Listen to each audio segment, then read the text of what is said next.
Video episode ಟೈಪ್ನಲ್ಲಿ ಬರುತ್ತೆ. ಇನ್ಮೇಲೆ ಇದೇ ಸೇಮ್ ಟೈಮಿಂಗ್ಸಲ್ಲಿ ಅಪ್ಲೋಡ್ ಮಾಡ್ತಾ ಇರ್ತೀನಿ. ಸೊ ದಿನ ಬಿಡ್ತಿನ ಆಲ್ಟರ್ನೇಟ್ ಡೇಸಲ್ಲಿ ನಾನು ಒಂದ್ಸಲಿ ಈ ಎಪಿಸೋಡ್ಗಳನ್ನ ಹಾಕ್ತಾ ಇರ್ತೀನಿ. ಇಲ್ಲ ಡೈಲಿ ಹಾಕಿದ್ರು ಹಾಕಿದೆ, ಇಲ್ಲ ಅಂತಂದರೆ ಆಲ್ಟರ್ನೇಟ್ ಡೇಸಲ್ಲಂತೂ ಹಾಕ್ತೀನಿ. ಸೊ ಇಷ್ಟ ಆಗುತ್ತೆ, ಎಲ್ಲರಿಗೂ ಒಂದು ಮೋಟಿವೇಶನ್ ಕೊಡುತ್ತೆ ಹೆಣ್ಮಕ್ಳಿಗೆ ಅಂತ ನಾನು ಇಷ್ಟಪಡ್ತೀನಿ. ಸೊ ಇಷ್ಟ ಆದರೆ ಲೈಕ್, ಶೇರ್, ಕಮೆಂಟ್ ಮಾಡ್ತಾ ನಿಮ್ಮ ಅಭಿಪ್ರಾಯವನ್ನು ತಿಳಿಸೋದನ್ನ ಮರಿ. ಸೊ ಮೊದಲನೇದಾಗಿ ಡಿಪ್ರೆಷನ್. ಸೊ ಡಿಪ್ರೆಷನ್ ಅನ್ನುವಂತಹ ಪದ ಕೇಳಿದ ತಕ್ಷಣವೇ ಒಂದೇ ರೀತಿಯಾದಂತಹ ಡಿಪ್ರೆಷನ್ ಇರಬೇಕು ಅನ್ನೋದು ಏನಿಲ್ಲ. ಸೊ ಡಿಪ್ರೆಷನ್ನಲ್ಲಿ ಹಲವಾರು ವಿಧ ಇದೆ. ಸೊ ಅದರಲ್ಲಿ ಹೌಸ್ ವೈಫ್ಗೆ ಯಾವ ಡಿಪ್ರೆಷನ್ ಇರುತ್ತೆ ಅಂತ ನೀವೆಲ್ಲ ಕೇಳ್ಬೋದು. ಸೊ ಆ ಒಂದು ಡಿಪ್ರೆಷನ್ ಬಗ್ಗೆ ಹೇಳ್ತೀನಿ. ಅದಕ್ಕಿಂತ ಮುಂಚೆ ನಾನು ಒಂದು ಮೆಸೇಜ್ ಬಂದಿತ್ತು ನನಗೆ. ಸೊ ಅದನ್ನು ಅವರೇ ಹೇಳಿ ಅಂತಲೂ ಕೂಡ ಹೇಳಿದ್ದಾರೆ, ಡಿಸ್ಕ್ಲೋಸ್ ಮಾಡಿ ಪರವಾಗಿಲ್ಲ ಅಂತ. ಸೊ ಆ ಒಂದು ವಿಚಾರಕ್ಕೆ ನಾನು ಈ ಒಂದು ವಿಡಿಯೋ ಮೇಯ್ನಾಗಿ ಮಾಡ್ತಾ ಇರೋವಂಥದ್ದು. ಸೊ ಯಾವ ವಿಷಯ ಅಂತ ಕೇಳೋ ಹಾಗಿದ್ರೆ, ಒಂದು ನನ್ನ ಸ್ಕೂಲ್ ಫ್ರೆಂಡ್, ಓಕೆನಾ, ನನ್ನ ಸ್ಕೂಲ್ ಫ್ರೆಂಡು.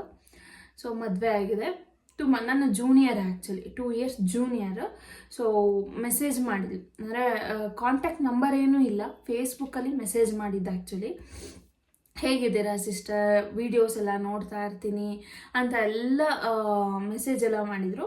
ಸೊ ಅವರ ಸ್ಟೋರಿನ ನಾನು ಹೀಗೆ ಅವರೇ ಶೇರ್ ಮಾಡಿಕೊಂಡಾಗ ಕೆಲವೊಂದೊಂದು ನಂದು ಮೋಟಿವೇಶ್ನಲ್ ವಿಡಿಯೋ ಅವರು ನೋಡಿದ್ದಾರೆ. ಸೊ ನನಗೆ ಗೊತ್ತಿರಲಿಲ್ಲ. ಸೊ ಅವ್ರು ನೋಡಿದ್ದಾರೆ ಅಂದರೆ ಫೇಸ್ಬುಕ್ಕಲ್ಲಿ ಡೈರೆಕ್ಟ್ ಮೆಸೆಂಜರ್ ಹಾಕೊಂಡ್ರೆ ಮಾತ್ರ ಮೆಸೇಜ್ ಬರುತ್ತೆ. ಅದು ನಾನು ಇಷ್ಟು ದಿನ ನಾನು ಹಾಕಿರಲಿಲ್ಲ. ಮಾಡಿದಾಗ ಅವರು ಹಲವಾರು ಬಾರಿ ಮೆಸೇಜ್ ಮಾಡಿದ್ದಾರೆ, ನಾನು ನೋಡೇ ಇಲ್ಲ. ಸೊ ಓಕೆ ಅಂತ ಅಂದ್ಬಿಟ್ಟು ನಾನೇನು ಮಾಡಿದೆ, ನಿನ್ನೆನೋ ಮೊನ್ನೆನೋ ಮೆಸೆಂಜರ್ ನೋಡೋಣ ಅಂತ ಅಂದ್ಬಿಟ್ಟು ಮಾಡಿದ್ರೆ ಮೆಸೇಜ್ ಮಾಡಿದ್ದಾರೆ. ಸೊ ಆವಾಗ ನಾನು ಕಾಂಟ್ಯಾಕ್ಟ್ ಮಾಡಿದಾಗ ಅವ್ರು ಹೇಳಿರೋದು, ಅವ್ರು ಆಲ್ರೆಡಿ ಮದುವೆ ಆಗಿ 4-5 ವರ್ಷ ಆಗಿದೆ. ಅವ್ರು ಯಾವ ರೀತಿ ಡಿಪ್ರೆಷನ್ನಲ್ಲಿ ಇದ್ದಾರೆ ಅನ್ನೋದನ್ನ ನಾನು ಮೇಯ್ನಾಗಿ ಹೇಳಬೇಕು ಅಂತ ಅಂದ್ಕೊಂಡಿದ್ದೀನಿ. ಸೊ ಆ ಮೆಸೇಜ್ ನೋಡಿ ನನಗೆ ಸೀರಿಯಸ್ಲಿ ಶಾಕ್ ಆಯಿತು. ಅಂದರೆ ನನಗೆ ಹೇಳಿದ್ನಲ್ಲ, ನನಗಿನ್ನ 2 years ಜೂನಿಯರ್, ಅವರ ಮೆಂಟ್ಯಾಲಿಟಿ ಹೆಂಗಿದೆ ಅನ್ನೋದನ್ನ ನಾನು ವಿಡಿಯೋದಲ್ಲಿ ಹೇಳಲೇಬೇಕು. ಸೊ ಮದುವೆ ಆಗಿದ್ದಾರೆ, ನಾರ್ಮಲಾಗಿ ಮದುವೆ ಆಗಿದ್ದಾರೆ.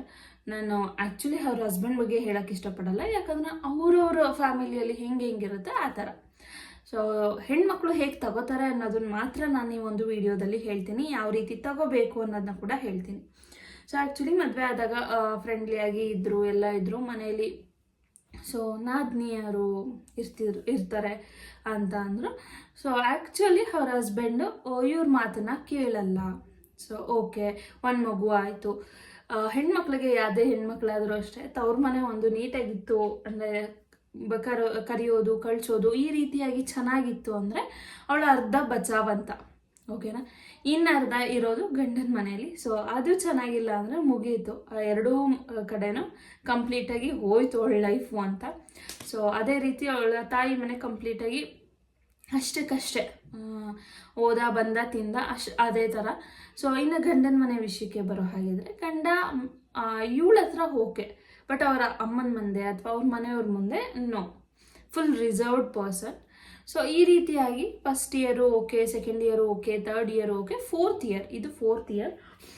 ಸೊ ಸಿಸ್ಟರ್, ನನಗೆ ಈ ರೀತಿ ಎಲ್ಲ ಒಂಥರ ಮೈಂಡ್ ಎಲ್ಲ ಬ್ಲ್ಯಾಂಕ್ ಆಗುತ್ತೆ, ಮಗುನೇ ಹೊರಗೆ ಕರ್ಕೊಂಡು ಹೋಗಲ್ಲ ನಾನು, ಆ ಥರ ನನ್ನನ್ನು ನಾನೇ ಒಂದೊಂದ್ಸಲಿ ಪ್ರಶ್ನೆ ಮಾಡ್ಕೋತೀನಿ. ನಾನು ಈಗ ಇದೀನಲ್ಲ, ಯಾಕೆ ಈ ಥರ ಇದ್ದೀನಿ ಅನ್ನೋ ಒಂದೊಂದು ಪ್ರಶ್ನೆಗಳನ್ನ ಮಾಡ್ಕೋತೀನಿ, ಯಾಕಾಗಿರ್ಬೋದು ಅಂತ ಕೇಳಿದ್ಲು. ಸೊ ಪರ್ಸ್ನಲಿ ಒಂದು ವಿಷಯ ಹೇಳ್ತೀನಿ, ನಮ್ಮಿಂದ ನಮ್ಮ ಮಕ್ಕಳು ಸಫರ್ ಆಗೋದು ಬೇಡ. ಇದು ಮೊದಲನೇದು ನಾನು ಹೇಳಬೇಕು ಅಂದ್ಕೊಂಡಿದ್ದು. ಯಾಕಂದರೆ ಅವ್ರ life fully completely depends on us ಅಲ್ವಾ. ಈಗ ನಾವು ಅವ್ರನ್ನ ಹೇಗೆ ಬೆಳೆಸ್ತೀವಿ ಅದ್ರ ಮೇಲೆ ಅವರ ಒಂದು ಲೈಫ್ ಇರುತ್ತೆ. ಸೊ ಇವಾಗ ನಮಗೇನೋ ಆಯಿತು ಅನ್ನುವಂತಹ ಒಂದು ಫೀಲಿಂಗ್ಸಲ್ಲಿ ಮಕ್ಕಳನ್ನ ಹೆಂಗೆ ಬೇಕಂಗೆ ಬೆಳೆಸೋದಕ್ಕೆ ಆಗಲ್ಲ. ಸೊ ಅದಕ್ಕೋಸ್ಕರ ಸೊ ಅವರ ಲೈಫ್ ಕಂಪ್ಲೀಟಾಗಿ ನಮ್ಮ ಮೇಲೆ ಡಿಪೆಂಡ್ ಆಗಿರುತ್ತೆ ಅಂತ ಅಂದಮೇಲೆ ನಮ್ಮ ಲೈಫಲ್ಲಿ ಫಿಲ್ಟರ್ಸ್ನ ಹಾಕೊಳ್ಳೋದನ್ನ ಬಿಡಬೇಕು ಮಕ್ಕಳ ವಿಷಯದಲ್ಲಿ, ನನ್ನ ಪ್ರಕಾರ. ಸೊ ಅವಳು ಹೆಂಗೆ ಅಂತ ಅಂದರೆ ಮಗು ಆಯಿತು, ಮಗು ಊಟ ತಿಂಡಿ ಅವಳಾಯಿತು, ಅವಳ ಕೆಲಸ ಆಯಿತು ಮಲ್ಕೊಳ್ಳೋದು ಎದೊಳೋದು ಬರೀ ಇದೇ ಮಾಡ್ತಾ ಇದ್ದೆ. ಬಟ್ ಇತ್ತೀಚಿನ ದಿನಗಳಲ್ಲಿ ನನಗೆ ಅನ್ನಿಸ್ತಾ ಇರೋದು ಪರ್ಸ್ನಲಿ ನನ್ನ ಮಗುಗೆ ಏನಾದ್ರು ನಾನು ಕಮ್ಮಿ ಮಾಡಿದ್ದೀನ, ಯಾಕಂದರೆ ಅವನು ಯಾವ ರೀತಿ ಬೆಳೀತಾ ಇದ್ದಾನೆ ಅಂತ ಅಂದರೆ ಅವರ ಅಮ್ಮನ ಕಂಡ್ರೆ ಫುಲ್ ಮಿರರ್, ನಂಗೆ ನಿನ್ನ ಕಂಡ್ರೆ ಇಷ್ಟ ಇಲ್ಲ, ನನಗೆ ನೀನು ಬೇಡ, ನನಗೆ ನೀನು ಏನು ತಂದ್ಕೊಡಲ್ಲ, ಹೋಗಲ್ಲ, ಏನೇ ಮಾಡಿದ್ರು ಆ ಥರ ಆಪೋಸಿಟಾಗಿ ರಿಯಾಕ್ಟ್ ಮಾಡ್ತಾ ಇದ್ದಾನೆ ನನಗೆ. ನಾನು ಆವಾಗ ಮಾಡಿದ ತಪ್ಪಿಗೆ ನನಗೆ ಪಶ್ಚಾತ್ತಾಪ ಆಗ್ತಾ ಇದೆ ಅಂತ. ಒಂದಂತೂ ಹೇಳಕ್ಕೆ ನಾನು ಇಷ್ಟಪಡ್ತೀನಿ, ಯಾರು ಏನೇ ಮಾಡಿದ್ರು ನಮ್ಮ ಲೈಫಲ್ಲಿ ನಾವು ಮೂವ್ ಆನ್ ಆಗ್ತಾ ಇರಬೇಕು. ಸೊ ಯಾವ ರೀತಿ ಮೂವ್ ಆನ್ ಆಗ್ತಾ ಇರಬೇಕು ಅಂತ ಅಂದರೆ, ಈಗ ಎಜುಕೇಟೆಡ್ಸ್ ಆದರೆ ಮಕ್ಕಳು ಸ್ವಲ್ಪ ದೊಡ್ಡವರಾಗ್ತಿದ್ದಂಗೆ ಕೆಲ್ಸಕ್ಕೆ ಹೋಗ್ತಾರೆ, ಅವರಲ್ಲಿ ಕಂಪ್ಲೀಟಾಗಿ ಚೇಂಜ್ ಆಗಿಬಿಡುತ್ತೆ ಅವ್ರ ಮೈಂಡು. ಆದರೆ ಹೌಸ್ ವೈಫ್ ಆದರೆ ಏನು ಮಾಡಬೇಕು ಅಂದರೆ, ನಮಗೆ ನಾವು ಮೇಯ್ನಾಗಿ ಒಂದಿಷ್ಟು ಅಂತ ಟೈಮ್ನ ನಾವು ಕೊಡ್ಕೊತಾ ಇರಬೇಕು. ಓಕೆನಾ? ನೀವು ಅನ್ಕೋಬೋದು ಇವ್ರಿಗೇನು ಎಕ್ಸ್ಪೀರಿಯನ್ಸ್ ಆಗಿದೆ, ಇವ್ರೇನು ಏಜಲ್ಲಿ ಅಷ್ಟು ದೊಡ್ಡವರ ಅಂತ ಎಲ್ಲ. ಸೊ ನಾನ್ ಸೆನ್ಸಾಗೆಲ್ಲ ಥಿಂಕ್ ಮಾಡೋಕ್ಕೆ ಹೋಗಬೇಡಿ. ಸೊ ಏನು ಎಕ್ಸ್ಪೀರಿಯನ್ಸ್ ಆಗಿದೆ ಅಂತ ಇವಳು ಮಾತಾಡ್ತಾ ಇದ್ದಾಳೆ ಅಂತ ಕೆಲವ್ರು ಇರ್ತಾರೆ ನಾನ್ ಸೆನ್ಸಾಗಿ ಥಿಂಕ್ ಮಾಡೋರು. ಸೊ ಅಂಥವರು ವಿಡಿಯೋನ ಸ್ಕಿಪ್ ಮಾಡಿಬಿಡಿ. ಓಕೆನಾ? ಸೊ ನಮ್ಮ ಲೈಫಲ್ಲಿ ನಮಗೆ ನಾವು ಹೇಗೆ ಟೈಮ್ ಕೊಡ್ಕೋಬೇಕು ಅಂತ ಅಂದರೆ, ಅದನ್ನು ನಾವು ಆಗೋಗಿರೋದನ್ನ ಥಿಂಕ್ ಮಾಡೋಕ್ಕೂ ನಮಗೆ ಟೈಮ್ ಸಿಗಬಾರ್ದು, ಆ ರೀತಿಯಾಗಿ ನಾವು ಮಾಡ್ಕೋಬೇಕು. ಸೊ ಮನೆ ಕೆಲಸ ಬರೀ ಅದರಲ್ಲೇ ನಾವು ಇರೋ ಬದಲು ಮಕ್ಕಳಿಗೆ ಅಂತ ಸ್ವಲ್ಪ ಟೈಮ್ ಕೊಟ್ಕೊಂಡು ಮನೆ ಕೆಲಸ ಒಂದು ಕಡೆ ಬಿಸಾಕಿ ಮಕ್ಕಳ ಹತ್ರ ನಾವು ಗಮನ ಕೊಡಬೇಕು. ಕಂಪ್ಲೀಟ್ ಅಂತ ಅಂದರೆ ಕಂಪ್ಲೀಟ್ 95%. ಮುಂದೆ ಅವ್ರು ಹೆಂಗೆ ಬೆಳೀತಾರೋ ಹೆಂಗೆ ಮಾತಾಡ್ತಾರೋ ಅದು ನಮಗೆ ಬೇಕಾಗಿಲ್ಲ. ನಮ್ಮ ಕಡೆಯಿಂದ 10% ಬರುತ್ತಾ, ಓಕೆ, ದಟ್ಸ್ ಗುಡ್. ಸೊ ಹೆಣ್ಮಕ್ಳು ಹಿಂಗಿರಬೇಕು. ಆಮೇಲೆ ತಮ್ಮನ್ನ ತಾವು ಚೆನ್ನಾಗಿ ನೋಡ್ಕೋಬೇಕು. ಓಕೆನಾ? ಡ್ರೆಸ್ ಆಗೋ ಇಂಟ್ರೆಸ್ಟ್ ಇದ್ದರೆ ಡ್ರೆಸ್ ಆಗಿ, ನಿಮ್ಮಲ್ಲಿ ಏನೇ ಒಂದು ಹ್ಯಾಬಿಟ್ಸ್ ಇದೆ ಅಂತ ಅಂದರೆ ಅದನ್ನು ಹೊರಗೆ ಹಾಕಿ. ಕುಕ್ಕಿಂಗ್ ಚೆನ್ನಾಗಿ ಮಾಡ್ತೀರಾ, ಕುಕ್ಕಿಂಗ್ ಮಾಡಿ. ತುಂಬ ಜನ ನನ್ನ ಪ್ರಕಾರ ತುಂಬ ಜನಕ್ಕೆ ಕುಕ್ಕಿಂಗಲ್ಲಿ ಇಂಟ್ರೆಸ್ಟ್ ಇರುತ್ತೆ, ಯೂಟ್ಯೂಬ್ ವಿಡಿಯೋ ಮಾಡಬೇಕು ಅಂತ ಇರುತ್ತೆ. ಎಷ್ಟೋ ಜನಕ್ಕೆ ಮನೇಲಿ ಸಪೋರ್ಟ್ ಇರಲ್ಲ. ಸೊ ಮನೇಲಿ ಸಪೋರ್ಟ್ ಮಾಡಬೇಕು ಅನ್ನೋದೇನಿಲ್ಲ ಕುಕ್ಕಿಂಗಿಗೆ. ಓಕೆನಾ? ಅವ್ರು ಇಲ್ದಿದ್ದಾಗ ತಾಯಿಗೆ ಫೋನ್ ಮಾಡ್ತೀರಾ, ಅಕ್ಕಂಗೆ ಫೋನ್ ಮಾಡ್ತೀರಾ, ಅದೇ ಟೈಮಲ್ಲಿ ಒಂದು 5 ನಿಮಿಷ ಕ್ಲಿಪ್ ಮಾಡಿಕೊಂಡು ಅಪ್ಲೋಡ್ ಮಾಡಿ ಬಿಟ್ಟಾಕಿ. ನಿಮ್ಗೆ ಲಕ್ಕಿತ್ತಾ ಚೆನ್ನಾಗಿ ಗ್ರೋ ಆಗುತ್ತೆ, ಇಲ್ವಾ? ಇಲ್ಲ. ಸೊ ಯಾವುದೋ ನಿಮ್ಮದು ಆ ಒಂದು ಸ್ಟ್ರೆಸ್ ಅನ್ನೋದು ಇರುತ್ತಲ್ಲ, ಅದು ಕಂಪ್ಲೀಟ್ ಬೂಸ್ಟ್ ಆಗುತ್ತೆ, ಅಲ್ಲಿಗೆ ಅದು ಹೋಗುತ್ತೆ. ನಾನು ಅವಾಗ ಏನಾಗುತ್ತೆ, ಮೈಂಡ್ ಕಂಪ್ಲೀಟ್ ಡೈವರ್ಟ್ ಆಗುತ್ತೆ, ನಿಮ್ಮಲ್ಲಿ ಏನು ಪ್ಯಾಷನ್ ಇದೆ ಅದು ಹೊರಗೆ ಬರ್ತಾ ಹೋಗುತ್ತೆ. ಸೊ ಮಕ್ಕಳು ದೊಡ್ಡವ್ರು ಆಗ್ತಾ ನಿಮ್ಮ ಪ್ಯಾಷನ್ನು ಹೊರಗೆ ಬರಲಿ ಅಂತ ನನ್ನ ಆಶಯ.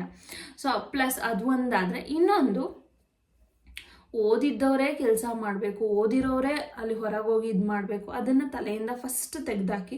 ನಾವು ಹೆಣ್ಮಕ್ಳು ಮಾಡೋದೇ ಅದು. ಎಷ್ಟೊಂದು ಜನ ಒಂದು ಗ್ರ್ಯಾಜುಯೇಷನ್ ಕಂಪ್ಲೀಟ್ ಆಗಿರಲ್ಲ, ನಮ್ಗೆ ಯಾರು ಕೆಲಸ ಕೊಡ್ತಾರೆ, ನಾವು ಎಲ್ಲಿ ಹೋಗೋದು ಅನ್ನೋ ಒಂದು ಥಾಟಲ್ಲಿ ಇರ್ತೀರ. ಸೊ ದಯಮಾಡಿ ಅದನ್ನು ಬಿಟ್ಟು ಹಾಕಿ, ಕೆಲ್ಸಕ್ಕೆ ಹೋಗೋದು ಒಂದು ಕಡೆ ಇಡಿ, ನಾವು ಅರ್ಧ ಓದಿದ್ದೀವಿ, ನಾವು ಇನ್ಕಂಪ್ಲೀಟ್ ಮಾಡಿದ್ದೀವಿ ಎಜುಕೇಷನ್ನ ಅನ್ನೋದನ್ನ ನಿಮ್ಮ ತಲೆಯಿಂದ ಫಸ್ಟ್ ಬಿಟ್ಟಾಕಿ. ನನ್ನ ಫ್ರೆಂಡು ಕೂಡ ಅದೇ ಮಾಡ್ತಾ ಇರೋದು ತಪ್ಪು. ನಾನು ಇನ್ಕಂಪ್ಲೀಟ್ ಓದಿದ್ದೀನಿ, ನನಗೆಲ್ಲೋದ್ರೂ ಕೆಲಸ ಸಿಗಲ್ಲ, ಇವ್ರು ಹೇಳ್ದಂಗೆ ನಾನು ಕೇಳ್ಕೊಂಡಿರಬೇಕು ಅನ್ನುವಂತಹ ಥಾಟ್ನಲ್ಲೇ ಇದ್ದಾಳೆ.